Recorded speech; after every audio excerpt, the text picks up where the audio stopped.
ఆపలించి చూస్తారా? అసంభవం. మా సింహాసనం మీద మాకే అధికారం లేదని ఆ కోర్టుతో కుమ్మక్కు అయ్యి చెప్పిస్తారా? మమ్మల్ని మా రాజ్యం నుండి బహిష్కరిస్తారా? అసంబద్ధం. వారి కళలన్నీ కళలే అని నిరూపిస్తారు. కానీ నేను ఒక చిన్న సామ్రాజ్యానికి రాని. ఆ శ్వేతోత్తముడు ఎంతో గొప్ప సైన్యం కలిగిన శక్తిగా, కురులోకు తంత్రాల యుక్తిగా పెరిగారు.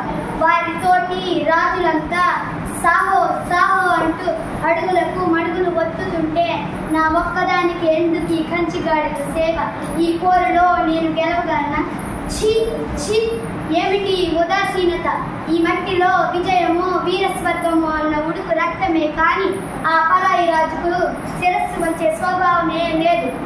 తన మట్టి ఉనికికి ఒక గట్టి దెబ్బ తగలగా తన కణం నందు చెలరేగుగా, ఓ ఝాన్సీ నగర ప్రజల, నా మాటలు శ్రద్ధగా వినండి. నవనాడులలో శక్తిని నింపుకొని ముందుకు సాగండి. మన బలాన్ని చూపడానికి, రక్తంతో యుద్ధం చేయడానికి సిద్ధపడండి. పుణ్యభూమిని దాస్య శృంఖలాల నుండి విడిపించడానికి సిద్ధపడండి. ఓ జనులారా, నాతో మీ చేతులు కలపండి. భారతీయ పోరాట పటికి జై! భారత జాతికి జై! భారత మాతకి జై! థ్యాంక్స్.